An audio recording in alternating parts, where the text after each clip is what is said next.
교동문 우리 106번입니다. 교동문 106번 감사절 2번입니다. 할렐루야. 우리 하나님을 찬양하는 일이 선함이요 찬송하는 일이 아름답고 마땅하도다.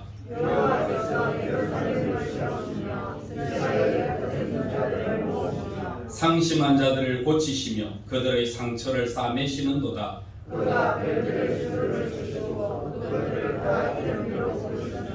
우리 주는 위대하시며 능력이 많으시며 그의 지혜가 무궁하시도다.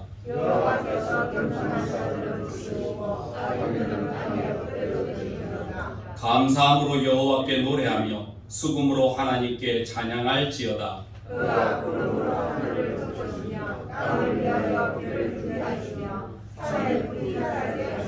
들짐승과 우는 까마귀 새끼에게 먹을 것을 주시는도다.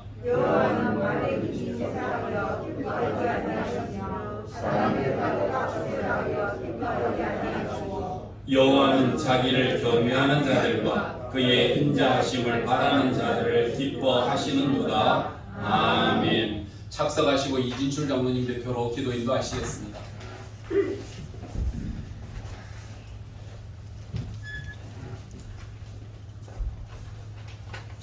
다 함께 기도하겠습니다.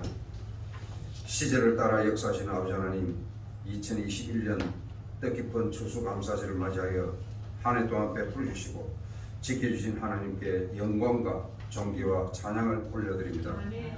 기나긴 코로나 재난 속에서도 날마다 낮에는 구름 기둥으로 밤에는 불 기둥으로 저희들을 지켜주시고 영혼의 양식과 일용할 양식을 주시고 감사와 은혜가 넘치는 한 해를 보낼 수 있도록 인도해 주신 하나님께 감사를 드립니다. 정말 어렵고 힘든 금년 한 해 고난의 길 가운데서도 하나님께서는 건강의 축복을 허락하여 믿음의 축복, 물질의 축복, 가정의 축복, 자녀의 축복을 주시고 특히 성전 건축을 위한 토지 구입 축복으로 한 걸음 더 성장할 수 있는 기회를 주심을 감사합니다. 하나님께서는 이처럼 저희들을 사랑하시사 독생자 예수 그리스도를 십자가에 내어주심으로 말미암아 저희들을 구원해 주셨지만 저희들은 교만하고 세상에 미혹되어서 하나님을 멀리하며 말씀을 어기고 수많은 우상을 섬기며 오직 자신만의 이기심으로 살아왔음을 이 시간 고백하오니 오늘 추수감사주일 예배를 통해서 저희들의 모든 죄를 용서하여 주시옵소서. 교회가 코로나19로 인해서 오랫동안 주님의 전에서 예배를 정상적으로 드리지 못하고 가정에서 비대면 예배를 드리며 지내는 어려운 상황 속에서도 성령님께서 저희 교회와 가정에 친히 찾아오셔서 정결한 마음과 소망을 주시고 정직한 영으로 새롭게 하여 주심을 감사드립니다. 사랑하신 아버지 하나님, 목마른 사슴이 시냇물을 갈급하듯 파수꾼이 아침을 기다리듯이 하나님의 사랑과 축복을 날마다 감사하고 기도하며 주님이 주시는 영원한 생수를 마시며 살아가게 하여 주시옵소서. 욥이 재산을 잃고 자녀를 잃고 건강을 잃은 처참한 상황 속에서도 나의 갈 길을 그가 오직 아시나니 그가 나를 단련하신 후 정금같이 나오리라고 하신 고백하는 것처럼 코로나19의 어려움 속에서도 저희들의 피난처 되시는 주님께 모든 것을 맡기고 오직 그분 한 분만을 바라보며 어떠한 위기 상황에서도 믿음으로 연단한 후 주님이 주시는 사명과 비전을 이루어지게 하여 주시옵소서. 오늘 추수감사주일을 맞아 다니엘 세우신 목사님을 성령께서 강건적으로 붙들어 주시옵고 오늘 말씀에 은혜를 받게 하여 주시옵소서.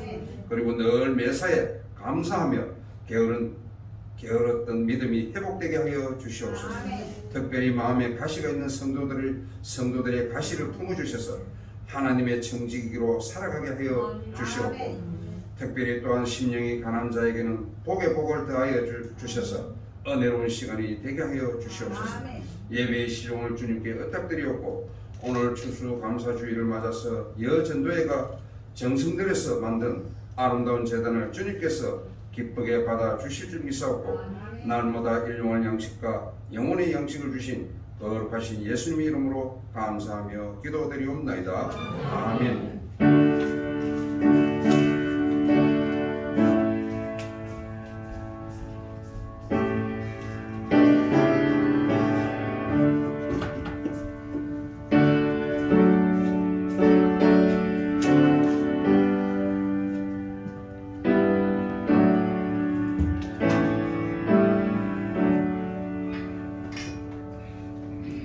함께 보실 하나님 말씀은 고린도전서 1장 4절에서 9절까지 말씀입니다. 고린도전서 1장 4절에서 9절까지의 말씀입니다. 함께 교독하겠습니다. 그리스도 예수 안에서 너희에게 주신 하나님의 은혜로 말미암아 내가 너희를 위하여 항상 하나님께 감사하노니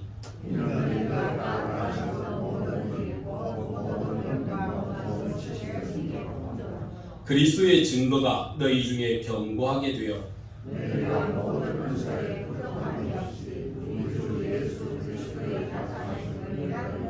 주께서 너희를 우리 주 예수 그리스도의 날에 책망할 것이 없는 자로 끝까지 견고하게 하시리라. 너희를 불러 그의 아들 예수 그리스도 우리 주와 더불어 교제하게 하시는 하나님은 미쁘시도다. 아멘. 우리 오늘 감사주일입니다. 여러분은 어떠한 감사를 가지고 계십니까?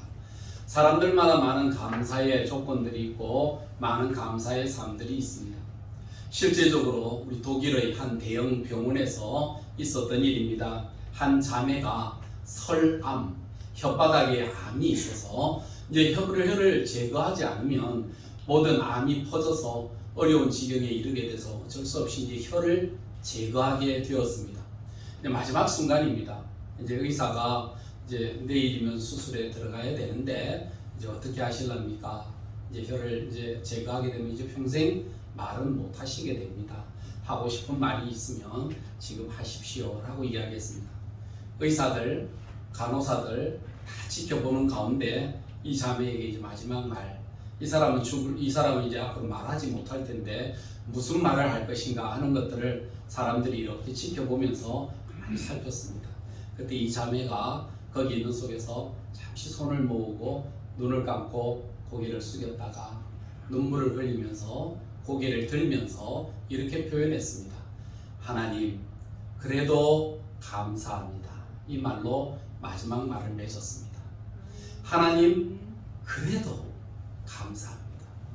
우리가 혀가 있어도 감사, 혀가 없어도 감사, 내 삶에 주어진 모든 것이 있어도 감사, 그렇지 않아도 감사할 수 있는 그 감사의 삶을 자기 입술로 고백했다는 겁니다. 프랑스의 신학자였던 지오바니 바피니 같은 사람은 우리가 이 땅에 감사할 조건이 세 가지만 있으면 우리는 얼마든지 감사할 수 있다. 그렇게 이야기했습니다. 감사할 조건 세 가지. 첫째는 한 끼 양식만 있어도 감사할 수 있다. 그랬습니다. 오늘 먹을 음식이 있어서 그 음식을 먹을 수만 있다면 우리는 그것으로 감사할 수 있다는 것입니다.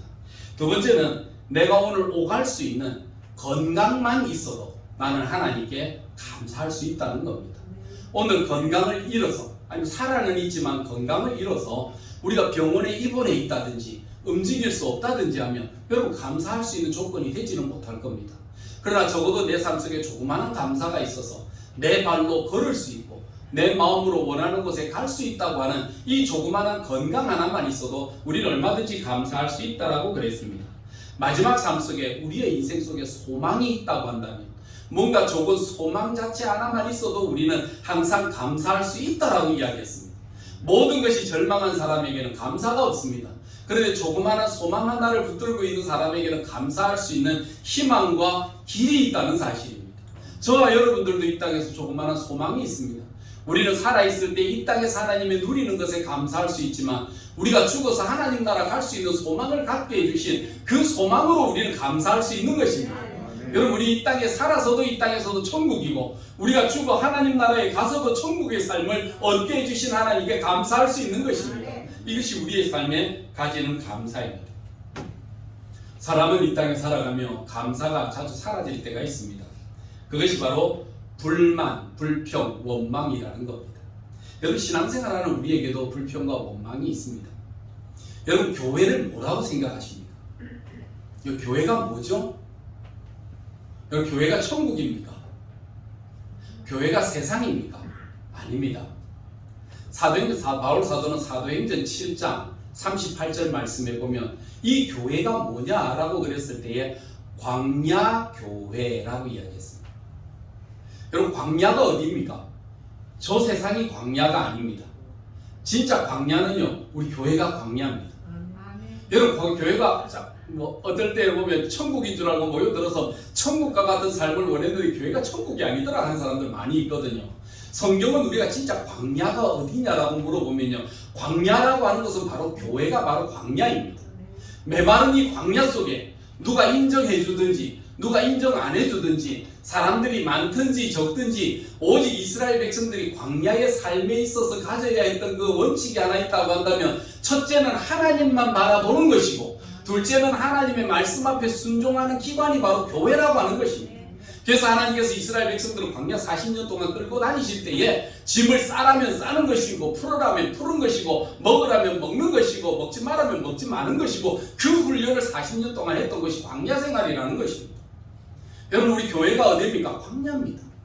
때로는 메마른 곳이고 척박한 곳이지만 그래도 이 땅에 소망이 있고 이 땅에 감사가 넘치는 것은 우리가 광야길과 같은 이 교회 생활 속에서 우리가 하나님만을 바라볼 수 있는 그 은혜에 감사하는 겁니다. 아침마다 베풀어 주시는 만나 생활로 감사하는 겁니다. 거기에서 열어서 반석에서 샘물이 나게 하셔서 그 샘물을 마심에 감사하고, 때로는 하나님께서 메추라기를 통해서 고기를 먹여주심에 감사하는 이 감사의 훈련 장소가 바로 광야이거든요. 오늘 우리 교회도 광야와 같은 것입니다. 그래서 이 속에서도 우리가 뭐가 있다고요? 감사가 있는 것입니다. 못하라는 거 많지요. 해서는 안 될 것들도 많지요. 그런 믿음의 훈련, 신앙의 훈련을 쌓는 것이 광야고, 우리 마음대로 하고 마음대로 살고 마음대로 즐기고 했던 것은 애국과 같은 것 아닙니까? 그래서 이 롯이 바라볼 때에, 소돔과 고모라를 바라볼 때에 그곳이 마치 애국과 같고 그곳이 마치 여호와의 동산과 같았더라. 화려한 불빛과 조명이 있는 그곳을 보니까 진짜 천국 같은 삶이 거기에 있는 것 같은데요, 롯이 그곳에 가서 행복하지를 않았습니다. 롯이 그 삶 속에서 얼마나 행복하지 않느냐면, 유다서에 보면 이 의로운 롯이 그곳에 들어와서 마음의 상처를 받아 그 고난과 아픔으로 하나님께 간구했다고 그랬거든요. 애국 땅과 같아서 정말 좋은 천국과 같은 곳이라 갔는데요, 그곳에 보니까 죄가 넘쳐나더라는 겁니다. 동성애가 심하지요. 악하고 술 취함과 방탕이 심한 도시죠. 그곳을 바라보니까 차라리 옛날에 광야에서 아브라함과 함께 있었을 때에 그때의 소떼와 양떼를 치면서 그때 하나님의 음성을 들었을 그때가 좋았는데, 그거 다 버리고 나는 좋은 거 찾아왔다고 찾았는데, 삶은 풍성함을 찾았는데 믿음을 잃어버리고 하나님을 잃어버리니까 그 의로운 롯이 그 가슴을 두드리며 그 안에서 얼마나 탄식했는지 모른다는 겁니다. 그래서 롯이 집에 있을 수 없고 그 도시 안에 들어가서 사람들과 놀 수가 없어서 날마다 성문 어귀에 나와서 오는 사람 가는 사람 쳐다보며, 나그네라도 지나가면 그 사람들 데려다가 나그네입니까? 우리 동네 참 험한 데거든요. 오늘 저녁은 딴 데 가지 마시고 우리 집에서 유하십시오. 경건하게 우리 집에서 모시겠습니다 하고 나그네를 영접하는 생활을 하다가 어느 날도 나그네를 영접했는데 천사를 영접하게 되고, 천사를 영접하는 순간 그 가정이 구원을 얻게 되는 놀라운 은혜를 입었다는 것입니다. 여러분, 하나님이 없는 동산은 참 좋은 동산 같아요. 이스라엘 백성들이 출애굽에서 광야로 나왔을 때 광야 교회 생활을 이제 시작하는 겁니다. 그곳에서는 하나님의 인도하심을 받아야 되거든요. 하나님 말씀 순종하는 법을 받아야 되거든요. 배워야 되거든요. 그런데 그 길 속에서 남들이 간다고 하니까 애굽에 있었던 많은 잡족들이라고 하는, 하나님 없는 이스라엘 백성이 아닌 자들도 남이 구원받아서 나간다고 하니까 우리도 자유 찾아서 나가보자 하고 따라 나왔는데, 광야에 나가 생활해보니까 이게 아니거든요. 뭐가 생기느냐면 원망이 생기고 불평이 생기는 겁니다. 그 원망과 불평을 함께 갔던 이스라엘 백성들에게 원망을 토로하고 불평을 토로하기 시작하니까, 여러분, 하나님의 백성이 하나님의 말씀을 듣고 살 때는 아무 문제가 없는데 믿음 없는 사람들의 원망과 불평을 들으니까 마음에 같이 준동되기 시작하는 겁니다. 그래서 같이 원망하고 불평하다가 하나님께서 이스라엘 백성들에게, 너희들이 하나님 말씀을 듣고 믿음으로 사는 훈련을 배워야지 왜 잡족들의 말을 듣고 원망과 불평을 하느냐. 너희들의 원망과 불평을 듣는 순간 내 마음에 너희들을 향한 내 마음이 참 약해진다 라고 하는 하나님의 음성을 듣고 징계를 받았던 적을 이스라엘 백성들은 경험하고 있는 것입니다.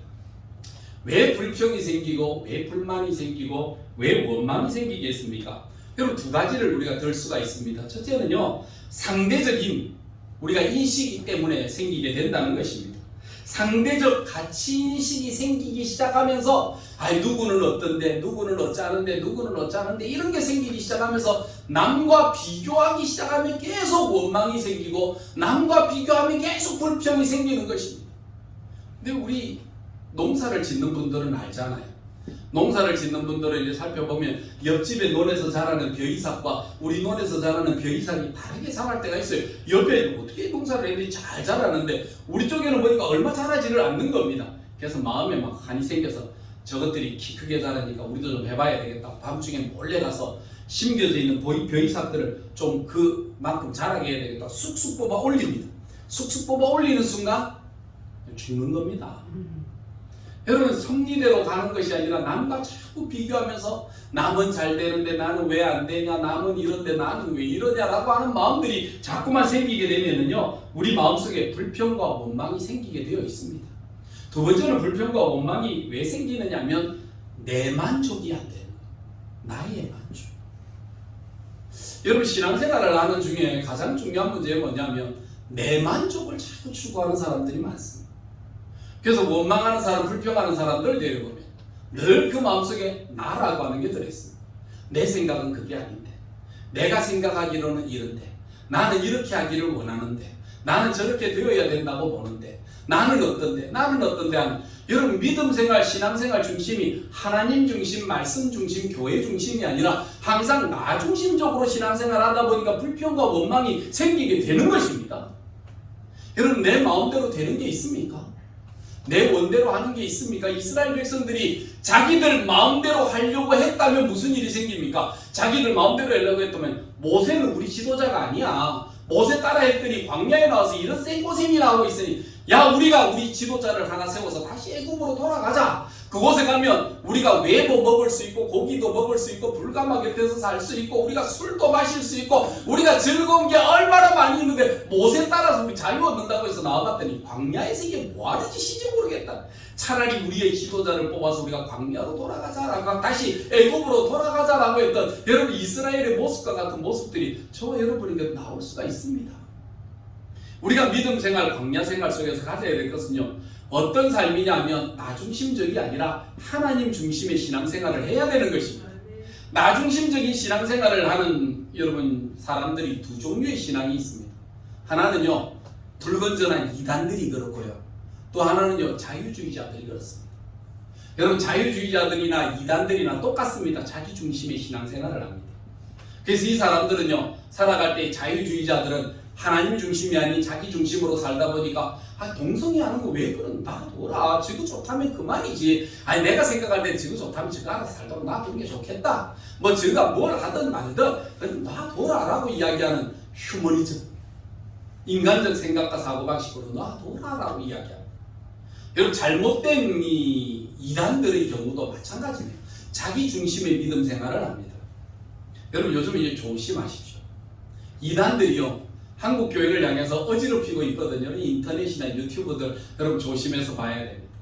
이거 예전에 봤던 사람 중에 이 복음학교라고 하는 이 학교를 운영해 나갔던 김용희 선교사라고 하는 이 선교사가 있습니다. 얼마 전에 봤더니 한국 교회요, 배교의 길을 버려라, 뭐 이런 여호와를 따라라 이런 이야기합니다. 이 사람이 사실 이제 중학교 2학년 중퇴한 사람입니다. 이 세상에 막 살다가 예수 그리스도를 영접하고 여러분 선교단체, 예수전도단 쪽에 들어가서 나름대로 은혜를 받고 나름대로 믿음 생활을 했습니다. 신앙생활을 하다 보니까 나름대로 이제 신앙이 생기고 믿음이 생기니까 이제 뭐가 생기냐면 선교단체의 문제들이 뭐냐면 재정관계가 깨끗하지 않다는 데 문제가 있습니다. 개인적으로 후원하시죠. 개인적으로 그런 단체에 성금도 내고 돈을 내죠. 그럼 재직회가 없고 공동의회가 없으니까 돈이 어떻게 되는지를 모릅니다.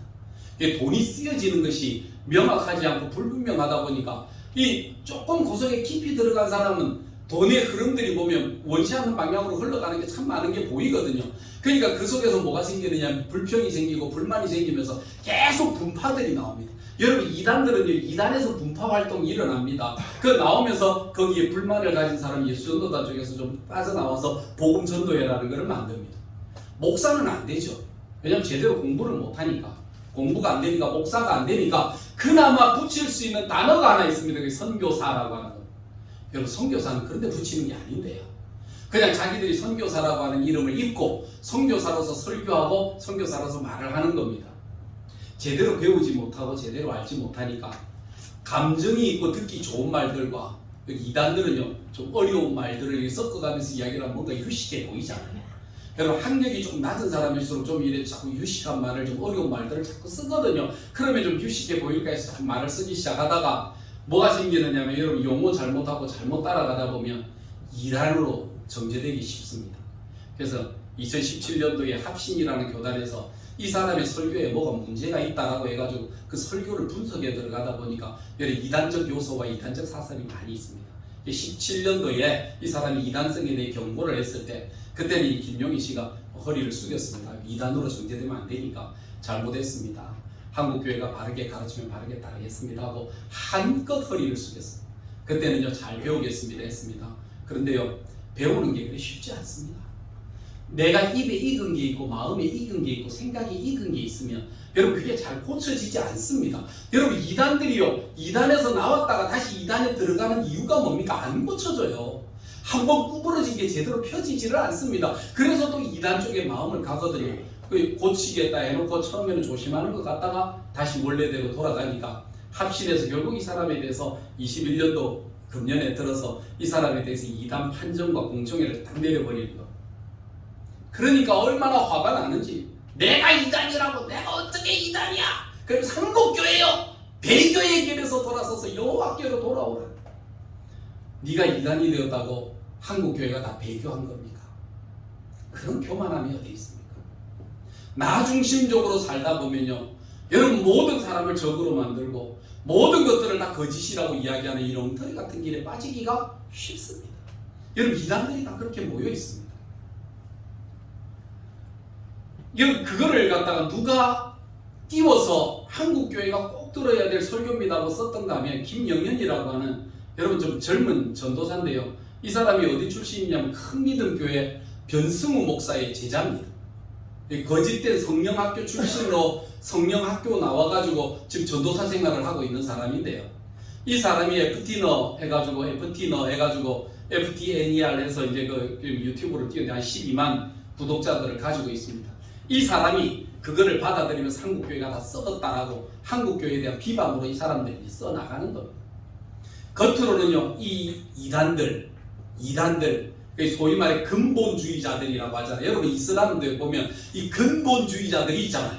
그래서 뭐 차도를 제대로 쓰지 않으면 이 차도를 제대로 안 했다고 해가지고 가가지고 살인해버리고 죽여버리고 여러분 이런 일들이 생기는 이 근본주의자들처럼 이들은요 동성애를 반대하고요 공산주의를 반대하고요 마치 믿음의 뭐 경건생활 성가생활을 이야기하는 것 같지만 여러분 그거는요 그들이 가지는 근본주의 때문에 그렇게 하는 것이지 성경적 근거로 이야기하는 것은 아닙니다.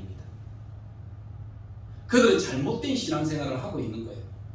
여러분 그렇기 때문에 그들이 한국교회가 배교했다고 얼마나 떠들어대면 한국교회가 잘못된 길로 가고 있다고 자기들 따라오지 않으면 한국교회가 다 잘못됐대요. 여러분 믿습니까? 여러분 그런데 현혹되면 안 됩니다. 겉으로는 그럴듯하게 이야기하고 겉으로는 그럴듯하게 사람들을 유혹하는데요. 그 속의 중심에는요 거짓된 이단의 교리들이 그 속에 다 들어있는 겁니다. 그래서 이 큰 믿음 교회 하도 이단이라고 해놔서 이름도 바꿨더라고요. 사랑하는 교회라고. 사랑하는 교회라고 하는 이름을 써서 사람들을 모으기 시작하고 변승우를 이단으로 먼저 정지했던 기관은 통합 측입니다. 통합교단에서 이단으로 정지할 만큼 여러분 이들의 신앙이 얼마나 잘못됐는지 알잖아요. 고신과 우리 학동 측에서는요 이들과 교류 금지, 집회 참석 금지라고 하는 엄명을 딱 내렸습니다. 여러분 이단들이 왜 생깁니까? 자기 중심적 신앙생활을 하는 거예요. 항상 나 중심적인 신앙생활, 나 목적적인 신앙생활 합니다. 여러분 그들이 가는 길은 항상 같습니다. 결국 지옥입니다. 자유주의 신학이요 자기 중심적이고 여러분 이단 신앙이요 자기 중심적입니다. 그래서 이들의 신앙이 다 자유주의입니다. 하나님 없는 신앙 자체가 자유주의고 나 중심적인 신앙이 자유주의고 하나님 바라보는 신앙 이것이 바로 믿음주의입니다. 이것이 바로 우리 신앙의 핵심입니다. 그래서 광야와 같은 이 교회 생활 속에서 우리 광야와 같은 교회에서 뭘 바라봐야 되겠습니까? 하나님 한 번 바라보고 믿음 생활 하는 것입니다. 때로는 외롭지요. 때로는 인정받지 못하는 것 같아 괴롭지. 나는 내 나름대로 한다고 하는데 나의 존재 자체가 별로 부각되지 않으면 이게 힘들고 괴로운 겁니다. 그럼에도 불구하고 우리가 광야 생활에 힘을 얻고 가야 되는 것이 있다면 여호와 하나님 한 분을 바라보고 가는 것으로 우리는 만족하고 기뻐하며 감사할 수 있는 신앙생활을 가질 수 있다는 것입니다. 그래서 항상 기뻐하라, 쉬지 말고 기도하라, 범사에 감사하라 그랬잖아요. 기도함으로 얻는 감사가 있거든요. 기도함으로 얻는 기쁨이 있거든요. 여러분 기도함으로 얻어지는, 여러분 기도 없는 감사는요 얼마 못 갑니다. 기도하지 않는 기쁨은요 얼마 못 갑니다. 다시 불평과 원망이 생기게 되어 있습니다. 왜냐하면 상대적인 비교가 생기고 상대적인 박탈감이 생기기 때문에 그래요. 그러나 기도하는 사람은요 여기에 절망하지 않습니다. 기도하는 사람들은 좌절하지 않습니다. 왜냐하면 하나님 한 분만을 바라보며 믿음으로 살기 때문에 그러하다는 것입니다. 그렇게 되면 여러분 신앙생활 할 때 우리가 뭘 초점을 둬야 될 것인가? 나를 중심으로 초점을 둘 것인가? 하나님 중심으로 초점을 둘 것인가를 잘 생각해 봐야 합니다. 여러분 이거 신앙이거든요. 오늘 고린도 교회를 바라보면요, 고린도 교회는요 참 문제 많은 세속 도시 속에 세워진 그런 교회입니다. 우리 성경에 보면 베레아인들이 아니고 그레네인들 이러면 배만 위하는 게으름뱅이들이라고 하는 수식어가 딱 붙듯이 고린도인들 이렇게 이야기하면 타락한 종자들 이렇게 이름이 붙을 만큼 고린도 교회는요, 고린도라고 하는 지역 자체는요 타락한 도시입니다. 타락한 도시에 있는 사람들이 예수를 믿고 모여와서 교회가 세워지게 되는데요, 여러분 하나님의 큰 은혜와 영광이 뭐냐면 그런 타락한 고린도에도 교회가 섰다는 것입니다. 여러분 이것이 은혜 아닙니까? 이 축복이거든요. 타락한 이 고린도에 교회가 섰습니다. 두 번째, 사람들이 거기에 모여드는데요, 신앙으로 믿음으로 모여든 사람들이 존재하고 고린도 교회에 있지만 고린도 교회 안에도 계속적인 문제가 있습니다. 여러분 몇 가지 문제들이 있죠. 첫째는 분쟁의 문제입니다. 사람들이요 안에 들어가서 믿음 생활을 하다 보면 사람들이 모이는 곳에는요 꼭 패거리가 이루어지게 됩니다. 그 패거리는 무슨 중심으로 생기느냐 하면 힘을 배경으로 생깁니다.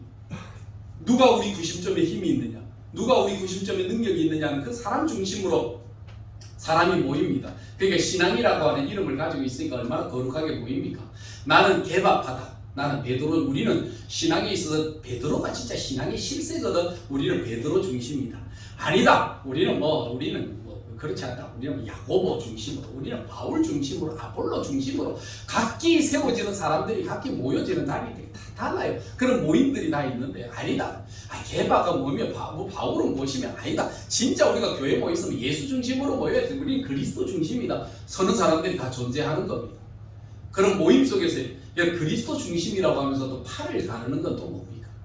하나님이라고 하는 이름을 가지면서 팔을 나누고 하나님을 중심으로 이름하면서 뭘 자리를 짜고 사람들 실세를 중심으로 힘을 중심으로 모여드는 이 분쟁이 많은 속에서 이 분쟁이 많은 교회가 고린도 교회였거든요. 두 번째는 고린도 교회가 뭐가 있었느냐 하면 음행이라는 게 있었어요. 우리나라에도 사실 옛날에는 음행이 있었잖아요. 첩을 두고 우리가 두고 결혼을 얼마나 많은 일들이 그 예수를 믿으면서 우리가 뭘 했느냐면 예수를 믿고 신앙생활을 하면서 바르지 못한 것은 정리합시다 라고 이야기해서 양반들이 예수 믿고 돌아오면서 가졌던 첩들을 다 정리하는 겁니다. 그래서 오직 부인 하나만 놔놓고 첩들을 정리하되 그냥 보내지 마라. 그들을 길거리 내던지지 말라. 책임지면서 보내라. 그래서 재산을 분배하고 재산을 나누어서 자녀들을 키울 수 있을 만큼의 재산들을 다 나누어서 다 그들로 살 수 있도록 해서 그들의 삶을 지켜준 겁니다. 그러니까 그냥 멀쩡히 나가 해서 쫓겨나도 뭐한데 먹고 살 길을 마련해서 내보내주니까 얼마나 감사한지. 그들이 예수를 믿고 또 그런 소문이 주변에 퍼지기 시작하니까 야, 인간이 인간답게 사는 데는 예수 믿어야 된다. 그래서요 그 소문을 들은 많은 사람들이 예수 믿고 주께로 돌아오는 역사가 그때 일어나게 되는 겁니다. 고린도 교회도 음행이 있었어요. 심지어는 어떤 음행이 있었느냐 하면 어머니와 동침하는 일들도 생겼다는 거예요. 여러분 이 어머니와 동침했다는 게 이건 있을 수 없는 일 아닙니까? 근데 이게 어떤 거냐면 소위 말해 이런 거예요. 아버지가 살아계시면서 좀 젊은 부인을 하나 얻었습니다. 젊은 부인과 살다가 이제 아버지가 일찍 돌아가시고 젊은 부인이 남아있는데 이 세상에 다른 원부인에게서 낳았던 아들이 그 아버지가 했던 그 젊은 부인에 비해서 나이가 훨씬 많은 거예요. 나이가 많고 어머니라 부르는 여자가 있는데 젊은 여자가 그러니까 그렇잖아요. 그 가정에서 음행의 일들이 일어났더라는 거예요. 너희 중에 어머니와 동침한다는 소리가 있다는 것을 내가 들었노라. 어디에서? 교회 안에서. 이 세상에서도 안 하는 짓을 교회 안에서도 그런 짓을 할 수가 있느냐라고 이야기했거든요. 세 번째는 송사 문제가 일어났습니다. 이 신앙적으로 해결해야 되는 문제인데 이 신앙적으로 해결하면 문제가 아니라 이 신앙적으로 해결할 수 있는 것도 밖에 나가서 세상적인 법정에서 문제를 해결해 나가더라는 것입니다. 여러분, 이런 범죄가 많았거든요. 이런 범죄가 많은 이 교회 앞에 뭐가 생겼느냐면 교회가 서게 되고 지도자들이 서게 되고 그 중에서 제일 유명한 게 뭐냐면 여러분, 이런 사람들을 축복해주고 싶은 마음이 생깁니까? 축복해주고 싶은 마음들을 별로 하늘의 저주가 두렵지 않느냐? 이런 마땅한데도 이런 고린도 교회 앞에 바울 사도가 뭐가 나타나느냐면 고린도 후서 13장 13절 말씀에 그 유명한 축도가 바로 거기에서 나타난 겁니다. 여러분, 우리가 예배 마치고 나서 축도할 때 그 축도는요 고린도 후서 13장 13절에 있는 말씀. 여러분, 그 축도가 고린도 교회를 통해서 오늘 저와 여러분들에게까지 이어지게 되는 것이거든요. 그런 속에서도 뭐가 필요하다고요? 하나님의 축복이 필요하다라고 하는 것을 고린도 교회를 가르치는 게 이게 바로 우리에게 주신 큰 은혜라고 하는 사실입니다. 그렇기 때문에 오늘 우리 감사주의를 통하여 지나가면서 우리가 가지는 것이 있습니다. 그게 뭐냐면 우리가 가지는 기쁨, 감사라고 하는 게 어떤 것일까? 왜 내 삶 속에는 감사가 없는 것일까? 왜 우리가 감사할 수 없는 이유들이 있습니다. 그게 뭐냐면 우리 삶 속에 감사가 없는 것은 늘 비교하기 때문에 감사가 없습니다. 없어서 감사하지 못할 사람은 없습니다. 여러분, 없어서 감사하면 여러분 우리가 왜 지금은 아직 못 가고는 있지만 동남아시아 쪽 같은데 우리가 나가면 그 사람들의 삶을 바라보면 우리의 삶이 과연 감사하지 못할 처지입니까? 제가 성지 순례를 갔을 때 아랍권에 갔을 때는 여러분 그때는요 한 사람이 하루를 살아가는데 필요한 돈이 하루에 1달러만 있으면 돼요. 그럼 1달러만 있으면 하루 3끼가 해결이 돼요. 그 사람들은요 집이 필요 없어도 돼요. 왜냐하면 그 날씨 자체가 따뜻한 날씨이기 때문에 그냥 길거리에서 거적 하나만 둘러 입어도 돼요. 그래서 예수님께서 뭐라고 하셨습니까? 가난한 자의 겉옷을 빼앗지 말라 그랬잖아요. 왜냐하면 그 나라는 크게 겨울이 되고 영하로 내려가거나 춥지는 않아요. 가을철 쌀쌀한 수준이거든요. 그러니까 이스라엘 사람들이 겉옷 정도만 있으면 겉옷을 덮으면 길거리에서라도 잘 수 있어요. 그러니까 가난한 자의 겉옷을 빼앗고 나면 그 저녁에 잘 때에 여러분 그 추워서 못 잡니다. 조금 추워요. 그렇기 때문에 가난한 자에게는 겉옷도 중요해요. 그러니까 먹는 거 3개, 그 먹는 거 3끼 정도를 해결하려면 1달러 정도만 있으면 돼요. 그러니까 그 사람의 1년의 평균 소득이 정말 365달러 정도는 충분하게 사는 그런 삶이거든요. 그런 가치에 있는 삶을 돌아보고 나면요, 여러분 우리의 삶은 그들을 바라보고 비교해서 그들을 비하하는 것은 아니지만 우리들의 지금의 현실을 바라보면 과연 그들보다 감사할 조건이 없어서 우리가 감사가 없는가? 저는 그렇지 않다고 봅니다.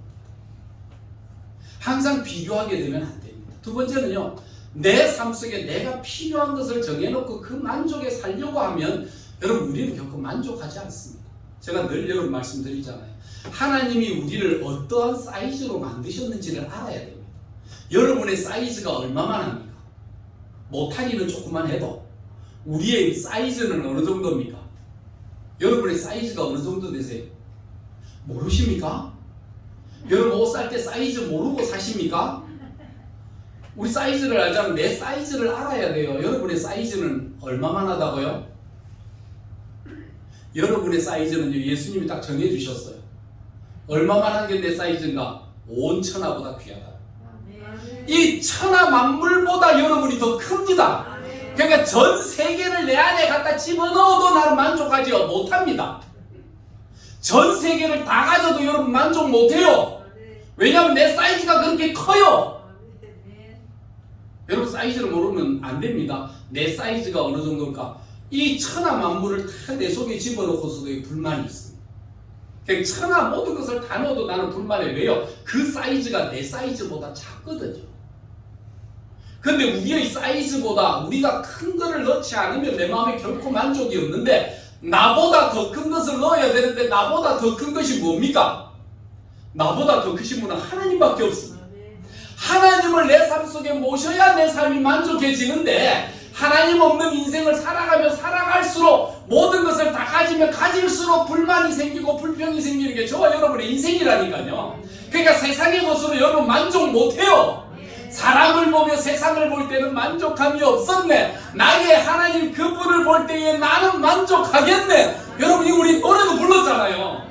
하나님 없는 인생은요 만족이 없습니다. 하나님 한 분을 소유하는 인생은요 모든 삶에 만족할 수 있습니다. 그렇기 때문에 천하의 어떠한 것을 가져도 만족 못해요. 저와 여러분에게 그런 것으로 만족할 수 없도록 우리는 만들어졌다는 거예요. 내 사이즈예요, 사이즈. 그래서 저거를 어떤 거를 이야기할 때마다 여러분 알아야 됩니다. 아이고, 저거 내가 가진다고 만족하겠나? 가지는 순간에 좋기야 좋겠지만 만족할 건 없다. 저거를 얻는다 한들 내가 좀 즐겁기는 즐겁겠지만 저걸로 내가 만족할 만한 그런 사이즈는 아니다. 세상에 어떤 것 다 갖다 놔도 우리는 만족 못해요. 우리가 만족하려면 뭐로 만족할 수 있느냐? 나의 하나님 한 분을 만나면 인생의 만족함을 얻습니다. 그런 만족함을 얻은 사람들은요 세상에 그 버릴 수 있는 용기가 생깁니다. 그래서 믿음 생활하던 많은 평신도들 속에서 하나님 말씀을 통해서 은혜 받은 사람들은요 다 버립니다.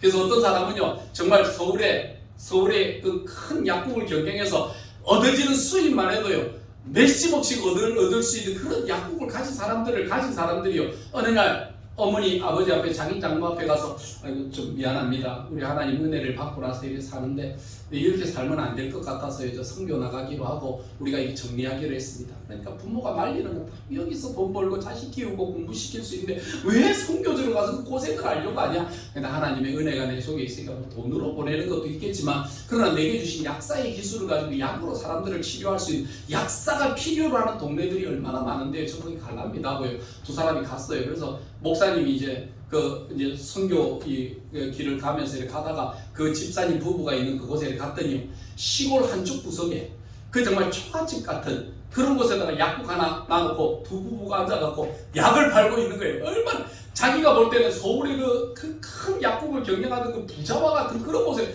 그 거지같이 앉아가지고요 둘이 앉아서 약국 구멍가게 같은 약국에서 약 쪄주는데 얼마나 초라해 보이는지.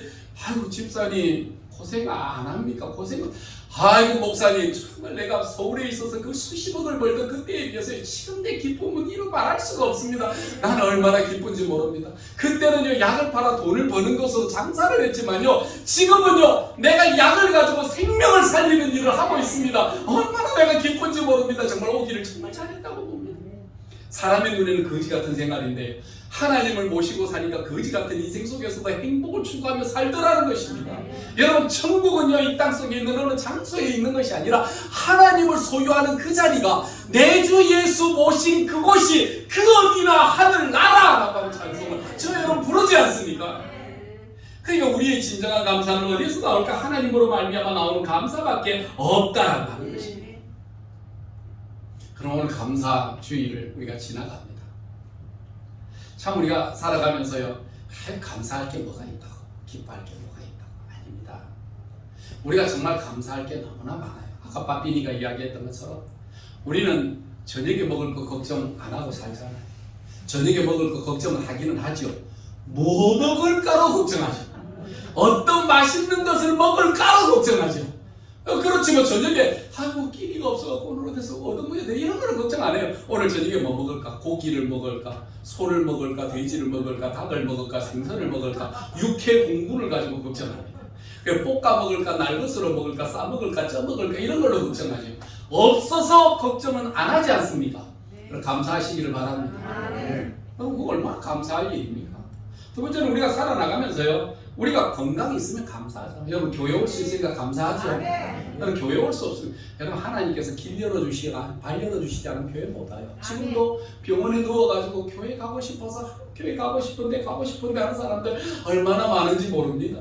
건강할 때는요 제 마음대로 세상에 나가서 놀고 막 세상이 좁아 이 땅이 좁아 하고 다니다가요 막상 병들어가고 병원에 딱 누워있으면 제일 부러운 게 교회 가는 게 제일 여러분 교회 가고 싶어서 믿음으로 내 발을 가지고 갈 수 있는 여러분 그런 마음만 가지고 있으면 그건 정말 행복한 것입니다.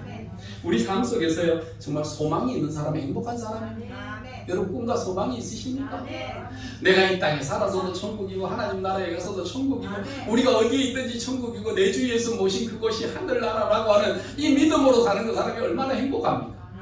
그래서 잠언서 전도서에 보면요 육선이 가득하여 싸움이 있는 그 집보다도 차라리 채소 한 그릇을 가지고도 웃으면서 화목하는 가정이 얼마나 행복하냐? 여러분 그거 이야기하신다니까요. 여러분 그런 행복을 소유하십니까? 여러분의 눈을 가리우고 있는 감사하지 못할 불평과 원망거리를 다 제거하시기를 바랍니다. 오늘 우리 잡족들이 있어요. 믿음 생활 잘하고 신앙생활 잘하는 성도들에게서 잡족들이 있어요. 와가지고 불평을 심어놓고 그런 잡족들은요 똑같고 약한 사람한테 찾아가요. 웬만한 사람한테 믿음이 있고 건강한 사람한테는 못 갑니다. 아이 목사님 교회가 못 집사님 교회가 못하거든.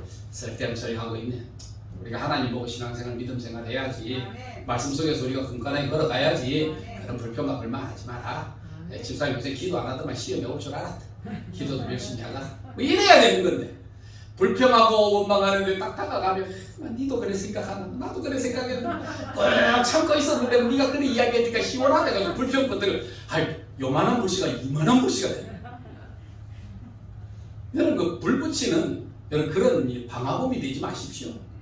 여러분 믿음의 성숙하고 신앙의 성숙한 사람들은 내 마음속에 때로는 뭐 불만족과 원망이 없을 수야 어떻게 있겠습니까? 그럼에도 불구하고 우리는 하나님만을 바라보는 광야 교회 생활을 하는 성도들이기 때문에 그래도 내 눈은 하나님을 바라보기 때문에 그런 걸로 원망과 불평은 되지 않는다. 우리가 기도하다 보면 언젠가 좋아질 때가 있겠나? 믿음으로 살다 보면 언젠가 좋은 거 볼 때가 있다. 그렇기 때문에 우리 기도하는 건 아니다. 우리가 항상 기뻐하고 쉬지 말고 기도하고 범사에 감사하자. 이것이 그리스도 예수 안에서 우리를 향하신 하나님의 뜻이 맞느니라. 이렇게 해나가는 여러분 소방서가 돼야지. 왜 자꾸 방화범이 되십니까? 여러분 물어보세요. 여러분은 방화범이십니까? 소방서이십니까? 만날 때 잘 들어보시면 저게 또 방화범이 또 왔구나. 이렇게 생각하면 여러분은 뭐가 돼야 되겠다? 나도 같이 방화범이 되지 말고 나는 소방서가 돼야 되겠다. 나는 소방관이 되겠다. 이 소방관들을 영어로 파이어 파이터라고 안 합니까? 불과 싸우는 싸움꾼이라는 이야기거든요. 불지피로 오면 여러분은 소방관이 되시기를 바랍니다. 은혜의 불로 끄시기를 바랍니다. 집사님 내보다 뭐 신앙생활은 또 오래인 것 같은데 나는 믿음생활 한 지 얼마 안 되거든요. 그런데도 나는 기쁨이 있는데 집사님 뭐가 그래 불만입니까? 우리 같이 기도합시다. 내가 기도가 부족했네. 우리 같이 기도합시다. 이래가지고 믿음으로 승화시켜 나가야 되는데 자꾸 거기 불 붙이는 대로 막 쌓이고 쌓였던 인과 막 쌓이고 쌓였던 휘발유들을 막 불만들을 가득 쌓아놨는데 불 막 성냥개피 하나 던지자마자 폭발해가지고 막 와! 광야 생활은요 불평할 거 많아요. 광야에 불평할 게 얼마나 많겠습니까? 광야 생활에 잠자리가 편합니까? 내 소유가 있습니까? 날마다 주는 만나 먹는 것도 한두 번이죠. 똑같은 거 좀 안 먹잖아요. 여러분도 집에서 똑같은 반찬 나오면 잘 안 먹잖아요. 하다못해 반찬이라도 하루 다르게 오늘은 오뎅볶음이 나오면 내일 소세지라도 하나 더 뭔가 색다른 게 들어와야 먹지. 똑같은 게 계속 나오면 질려서 안 먹거든요. 만나는 안 그렇습니다. 만나는 40년 동안 동일하게 베풀어 주시는 그거를 먹는데요. 그러니까 이스라엘 백성들이 얼마나 답답했든지 만나를 가지고 꾸몄어요. 때로는 잘게 빻아가지고 그걸 떡을 빚어 먹기도 하고요. 때로는 그거를 갖다 익혀 먹기도 하고요. 때로는 여러 가지 방법으로 만들어 먹었어요. 그래도 그 원재료는 뭡니까? 하나님 말씀이라는 거예요. 때로는 하나님의 말씀을 갈게 자라가고 먹는 것도 있고요. 아이고 오늘 막 일하기 부산하게 생거로 먹자 해서 먹는 것도 있고요. 때로는 그걸 예쁜 걸로 만들어가지고요. 뭐 빈대떡을 만들어 먹든지 뭐 호떡을 만들어 먹든지 뭐 만들어가지고 달게 먹을 수도 있고요. 하나님의 말씀은 동일하지만 먹는 방법들에 따라서 때로는 잘게 잘라도 먹고요. 원대로도 먹고요. 그 다음에 튀겨도 먹고요. 볶아도 먹고요. 여러 가지 방법으로도 해 먹는다고요. 그러면서도 우리가 사는 것은 만나로 먹고 사는 것입니다. 이 광야 생활 속에서 우리가 척박한 것 같아도 나와 여러분이 사는 유일한 방법이 하나 있다면 하나님의 말씀으로 살아가는 것입니다. 신자들이 살아가는 것은 말씀으로 사는 거지. 프로그램이나 무슨 뭐 분위기나 무슨 뭐 이벤트 행사나 그런 걸로 사는 거 아닙니다. 때로는 그 가운데서 필요한 부분들이 있어서 이벤트도 있죠.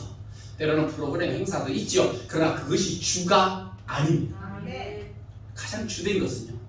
광야길과 같은 이 교회에서 우리가 하나님만을 바라보고 말씀으로 어떻게 순종하여 가는가, 이것이 저와 여러분의 가치관이라니까요. 그래서 그럴 때에 우리는 이 척박한 이 삶 속에서도 감사가 있을 수 있다는 것입니다. 자꾸 비교하지 마세요. 은사가 다 다르잖아요. 여러분 얼굴도 생긴 것도 다르잖아요. 여러분 신체 사이즈도 다 다르잖아요. 근데 왜 남 같지 않다고 해서 불평하세요? 남이 뚱뚱하다고 해서 여러분 뚱뚱해 보고 싶습니까? 남이 배가 나왔다고 해서 나도 배가 나와보고 싶습니까? 다 달라요. 하나님이 각자에게 주신 재능이 다르고 은사가 다르고 각자에게 맡겨주신 직임이 달라요. 그런데 그 모든 다른 것 속에서 뭐가 있는 겁니까? 적은 일에 충성하면 여러분 큰 것으로 맡겨지는 영광과 은혜는 있는 겁니다. 내가 돌아보면서 나는 작은 일에 과연 충성했는가? 작은 거 별 볼 일 없다고 그거 집어치워. 내가 생각할 때는 그 별로 가치가 없는 건데 그거 뭘까? 아니 가치 없는 거 집어치워버려. 여러분 그런 식으로 살지는 않았습니까? 여러분 삶 속에 가장 작은 것이 뭐가 있습니까? 첫째는 주일 성수는 제일 작은 거 아닙니까? 꼭 뭐 교회 가야 돼, 뭐 하나님 믿는 거가 뭐 교회 안 나가도 뭐 오늘 같은 날은 뭐 세상이 좋아 관광버스 탈 수도 있고 뭐 우리가 뭐 묻지 마 뭐 이런 것도 할 수도 있지. 꼭 교회를 가야 되라면 세상에 즐거운 예수 믿는 사람 얼마나 불쌍한데. 교회 하루 빼놓고 오늘 뭐 세상 속에 나가 즐겨보자. 가장 적은 것에 여러분 소홀하게 여기는 순간에 여러분의 삶 속에 적은 것에 충성되지 못하면 여러분 큰 것을 얻지 못하는 이런 일들도 생기게 되는 것입니다. 저와 여러분의 삶 속에 기쁨이 없을 때 그 기쁨이 없는 것이 나가 적은 일을 소홀하게 한 것은 아닙니까? 적은 그 가치를 외면한 것이 아닙니까? 하나님이 내 삶 속에서 제일 큰 분인데 세상을 얻는 그것으로 만족감을 얻으려고 하지만 여러분 세상에 있는 거 아무리 가져봐도 여러분의 만족감이 없습니다. 천하의 금덩어리 다 갖다 여러분에 넣어줘도 만족 안 해요. 여러분의 진정한 만족은 하나님과 예수 그리스도의 구원과 은혜가 있을 때 진정 저와 여러분에게 감사와 은혜가 있다는 것입니다. 그것을 깨닫는 것이 감사이고 그것을 아는 것이 은혜입니다. 그래서 저와 여러분의 신앙의 삶에 이 감사주의를 맞이하면서 나는 무엇을 깨닫고 나는 어떠한 은혜로 사는지를 잘 점검해서 광야길과 같은 이 교회생활, 여러분 교회생활 척박해요. 교회생활 강야예요. 여러분 광야는 세상이 광야가 아닙니다. 세상은 애굽입니다. 롯이 보았던 애굽이에요. 여호와의 물된 동산과 같고요 에덴 동산과 같은 애굽입니다. 저희 좋은 거 저희 다 있잖아요. 여러분 뭐 좋아 보이는 거 저희 다 있잖아요. 여러분 없습니까? 한 번쯤 여름이 되면은요, 여름철이 되고 나면 덥고 막 무덥고 때로는 음료수를 마시면 입에 달짝지근한 것 때문에 더 목마르고 짜증이 날 때가 있어요. 그런데 한 번씩 이래 광고 같은 거를 보면 뭔가 가져다가 병을 갖다가 탁 따는데 뭐 거품이 확 차고 넘치는데 그거 하나만 마시는데 와 나도 그 시원해 보이대. 유혹이 오더라고. 저거 마시면 저래 시원할까? 나도 저래 한번 마셔보고 싶다. 시원한 유혹이 여러분이 온다니까요. 애국과 광야 생활이거든요. 시원하게 보이는 것들이 저기 다 있는 것 같은데요. 광야 생활 같은데 여기서는 답답한 것 같아요. 반석구들에서 물 나오는 것, 우리 교회에서 여러분에게 드릴 수 있는 것들은 정수기 있는 데 가서 생수를 한 그릇 드시든지 아니면 커피 믹스 나눠서 믹스에 있는 커피를 마시든지 뭐 차를 마시든지 맹맹하고 적적한 거 그런 거를 뭐 그러다 보니까 때로는 뭐 교회에서 뭐 고기 뭐 반찬 예전에 그 부산에 있을 그 동강교회라고 있는데 그 동강교회에서 잔치를 했어요. 마을 주민들을 모아놓고 이제 결혼식을 하면서 이제 잔치를 해서 동네 주민들도 와서 마시세요 이랬는데 와서 이런 먹으니 세상 사람들이 와서 먹기에 천하의 맛이 없더래요. 고기를 먹고 그 좋은 음식들을 다 먹고 갈비탕을 먹고 다 먹는데 천하의 없이 맛이 먹어도 입에서 마치 모래 뿌려놓은 것 같아 깔깔하더래요. 왜 그럴까요? 잔치는 있는데 소주가 없는 거야.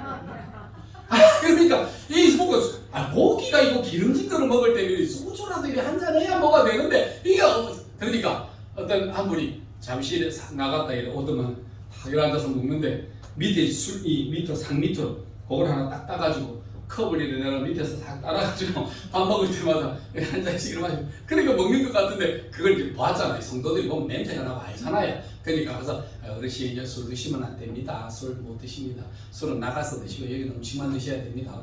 제자들이 그 사람 크게 치고 나가면서 세상에 술도 없는 잔치는 뜯어보도 못해. 천하 없이 뭐 음식이 막 맹맹해서 뭐 먹겠다 하고 그러면서 불평하고 나가더라고요. 맹맹하죠. 뭐 여러분 맹맹하죠. 먹을 때 이럴 때 막 기름지고 막 입에 기름이 돌 때는 막 소주 한잔 이렇게만 하면 입이 싹 깨끗하게 씻기는 것 같아서 참 좋을 것 같은데, 그죠? 좀 미안한 얘기, 나는 안 먹어봤습니다. 안 먹어봤는데 난 안 먹어봤는데 세상 사람들이 그런 이야기를 하더라고요. 무슨 이야기는 아니고, 근데 지금 우리 집에 목사님 집에 놀러 가고 싶은데 오세요. 그 밥 줍니까? 밥 주면 고기도 구워 드릴게. 목사님 고기를 그냥 맨걸로 무슨 재미로 먹습니까? 그 목사님 집에 가면 소주 한 잔 주면 내가 갈랍니다. 우리 소주 한 잔은 우리 집에는 없습니다. 심심해서 갈랍니다. 그러더라. 세상 사람들의 이야기는 심심해요. 입이 깔끔깔끔하고요. 속에만 모래 뿌린 것 같이요. 마음에는 안 들어요. 여기 광야거든요. 여기가 광야 생활 같은 거 하는 것이거든요. 그럼에도 불구하고 저와 여러분이 왜 이곳에서 만족합니까? 세상 사람들 교회 나가서요, 세상 사람들 알게 천국이 여기 있다 하지만요, 우리가 여기에서 천국이 있음을 뭘로 느낍니까? 하나님이 내 마음속에 계시니까 이곳이 바로 천국이라는 사실입니다. 광야에서는 주님만 바라보고 걸어가는 자리가 바로 천국입니다. 그래서 우리가 뭐합니까? 감사절이 돼서 뭐합니까? 감사하잖아요. 감사하잖아요. 여러분, 감사가 소유 때문에 감사하면 조금 낮아요. 어린아이 때는요, 선물 받아 감사하고요, 어린아이 때는요, 부모가 뭐 해줘서 감사하고요. 그런데 자라나서 성숙해서 우리가 부모가 되면은요, 애들에게 해주는 것 때문에 감사해요. 애들에게 뭐 사주면 아빠 맛있어요, 고마워요, 즐거워요, 감사하면 그건 마음이 풋풋해서 난 안 먹어도 즐거워요. 아이들이 즐거워하면 그것 때문에 즐거운 게 부모의 마음 아닙니까? 이것이 뭐였다고요? 성숙했다는 말, 성장했다는 겁니다. 그러면 우리 마음에 진정한 기쁨이 있어요. 그래서 신앙과 믿음은 어떻게 한다고요? 성장하고 성숙할 때에 그때의 가치관이 달라지게 되는 은혜를 경험하게 되는 것입니다. 그래서 우리가 남다른 감사가 있고요, 남다른 은혜가 존재한다니까요. 이것이 바로 교회 생활입니다. 오늘 감사주의를 맞이하면서 여러분의 감사는 무엇입니까? 여러분의 감사는 어떠한 것입니까? 감사할 게 뭐가 있어? 여러분, 그게 저와 여러분에게 있다면 아직 우리 어린아이와 같은 것은 아닐까요? 좀 더 교회를 천국이라고 생각하고 잘못 왔는데요, 교회가 천국이 아니라 오히려 광야 생활인 것을 보고 실망하는 경우들은 여러분에게 없습니까? 여러분, 성도들에게 잘 인식시키십시오. 교회는 천국이 아니라 광야입니다. 이 광야길인 이곳에서 우리가 하나님과 예수 그리스도와 만나고 동행하며 말씀에 훈련받다가 약속의 땅 가나안을 건너가기 위해 요단강을 건너 약속의 땅에 들어가는 그날을 우리가 사모하며 걸어가는데, 우리가 이 땅에서도 뭘 느낀다고요? 하나님으로 만족하고 천국의 인생을 누리는 것, 이것이 바로 저와 여러분이 누리는 신앙생활인 것입니다. 잘 말하세요. 교회는요, 세상에 즐거움이 있는 것이 아닙니다. 교회가 재미가 없다, 재미없어요. 당연하게 재미 보려면 딴 데 가야 됩니다. 교회는 재미 보는 것이 아닙니다. 교회는 광야입니다. 광야 생활 속에 하나님과의 만남을 이루어지는 가교가 바로 교회거든요. 이런 신앙생활, 은혜 생활을 경험함으로 여러분, 우리가 몰랐던 남다른 감사를 경험하고 남다른 감사로 말미암아 축복받는 저와 우리 모든 성도들 되시기를 주님의 이름으로 축원합니다. 기도하겠습니다. 거룩하신 여호와 우리 아버지 하나님, 우리가 참 뭘 모르고 살아가며 어리석어 깨닫지 못하고 살아갈 때가 많이 있음을 고백합니다. 좋은 것은, 가장의 좋은 것들은 세상 속에 다 있는 것 같은데, 교회가 너무 척박하고 교회가 너무 심심하고 교회가 너무 재미없는 것 같습니다. 말하는 것도, 우리가 생각하는 것도 때로는 세상의 가치로 볼 때는 외식적이고 가식적인 것 같아서, 때로는 맞지 않는 것 같아서 힘들 때도 있습니다. 그러나 정말 세상의 모든 것으로 만족할 수 없는 우리 사이즈를 돌아보게 하여 주시고, 내 참된 사이즈는 하나님이 내 삶에 없으면 무엇으로도 만족할 수 없다는 그 큰 은혜를 깨달아 하는 복된 성도들이 되게 하여 주옵소서. 예수님 이름으로 기도드리옵나이다. 아멘. 이제는 이 땅에 오셔서 육신으로는 가난하고 나약하게 사셨지만 하나님과의 관계 속에 세상을 이기며 사셨던 우리 주 예수 그리스도의 은혜와 우리로 하여금 이 땅에 척박한 곳에 살지 아니하도록 우리 삶의 늘 만족과 우리의 충만함을 베푸시는 하나님 아버지의 무한하신 사랑하심과 우리의 눈이 허망하여 볼 것을 보지 못하고 알 것을 알지 못하는 우리에게 오셔서 미련한 것을 벗겨주시고 어리석은 것을 제거하여 참된 것을 보게 하시는 성령 하나님의 놀라우신 역사가 감사절을 맞이하여 우리의 진정한 감사가 어디에서 시작되는지를 보고 듣고 깨달아 하나님 안에 참된 감사로 나아가기를 원하는 주의 백성들 머리머리 위에 이제로부터 영원토록 함께 있을지어다. 아멘.